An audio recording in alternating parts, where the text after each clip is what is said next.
Now, I'm probably biased, but the area of far north Queensland is such a special place. Famously, it's an area where the rainforest meets the reef.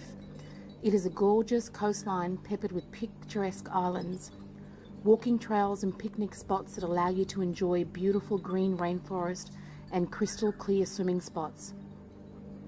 My family and I spend a lot of time outdoors, and as such have come across some things that have been quite strange.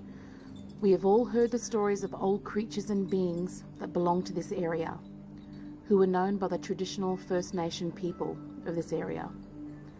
This is an account of some personal stories that have happened to me and my family when spending time in the bush and creeks in the far north Queensland region. It was about 5 years ago in August when we went to a popular local creek to celebrate my sister's birthday. There was only 3 of us, me, my sister and her friend who was not drinking, so she was the driver that night. We had our 6-packs and got there at about 5 p.m. as the other families were packing up and leaving for home. We set up on a sandy, shady bend of the river and began collecting some firewood so that we could have a fire when the sun set. We were sitting in the waist-deep water while yarning and laughing and enjoying the breeze rolling down the river from the mountains. Everyone else had left by this stage, and the bush was quiet. The only thing we could hear was the leaves moving in the breeze and the creek running. The area was a fair way from any houses, so as the sun set, we knew the bush would be pitch black. We got out of the water, wrapped ourselves in towels, and started the fire, and sat on the sand. About an hour later, there was a break in the conversation as we all sat back and enjoyed the warmth of the fire and the sounds of the night. All of a sudden, we heard heavy footsteps on the steep bank behind us. These footsteps moved heavily and with purpose. They cracked branches beneath its steps, and it moved parallel to us on the slope of the bank. All of our backs stiffened, and we looked at each other as if to confirm with the other what we had heard. We whispered what it could be. However, each time we began to talk, we heard branches snap from that area. My sister decided to speak to the people and the beings of the land, saying that we meant no harm. We know we're not from that country and will treat the land and space with respect. No sooner had she said that, we heard the set of heavy footsteps now on the opposite side of the bank. These were also heavy and sounded bipedal in its gait. It moved slowly towards us from the upper bank to where the trees dipped into the water.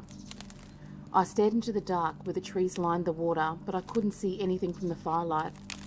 I felt the hair on my arms rise. Both my sister and her friend said they didn't feel right and suggested it was time to leave. We packed up everything, making sure we took all our rubbish like we always do. I used to do a lot of work in Cooktown, so would travel in my work vehicle from Cairns to Cooktown about twice a month. I got to know the road very well over the course of a couple of years and was comfortable travelling in the wee hours of the morning to allow me to get home a bit sooner. One night after I finished work, I decided to leave back to Cairns. It was already dark and the air was heavy with the smell of rain. As I made my way past Bob's Lookout and towards Mount Carbine, it began to rain. The rain was so heavy, even though I placed my wipers on the fastest setting, I still couldn't see anything in front of me. I slowed down to about 60 k's on the dark road. As I turned around the bends, I saw a set of headlights behind me. I assumed that the lights were on high beam as they lit up my whole vehicle inside. This made me angry as it reduced my visibility even further. I slowed down to about 40 kilometres. The road hugged the hillside on the left, and on the right it dropped down into marshy swamps, so there wasn't a lot of room for error. The lights behind me got closer and followed me around the bends of the road. This was dangerous. I couldn't see what was in front of me, and I was worried that the idiots behind me would run into me from the back. As I took the next corner, the lights moved up beside me and past me. going around the next bend. As I rounded the curve of the hillside, the road straightened for approximately 150 metres.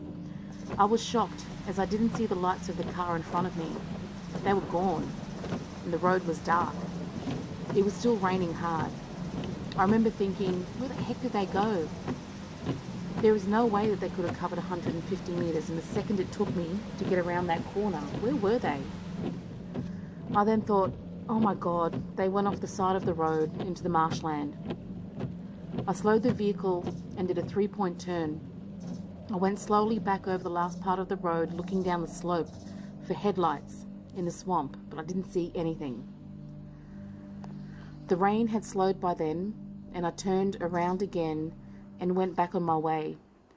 I kept thinking about the incident as I drove, and it dawned on me that when the lights passed me, I didn't see a car next to me. When it overtook me, I didn't see the red taillights in front of me. I still clearly saw the white headlights in front of me as it rounded the bend. I truly believe on that night I didn't see a car behind me. I don't know what it was. The thought of Min Min lights went through my mind, but I don't know. I don't have an answer for this. There may be other options I haven't considered in these two encounters, but they did scare me both. I'd love to hear your thoughts in the comments section below.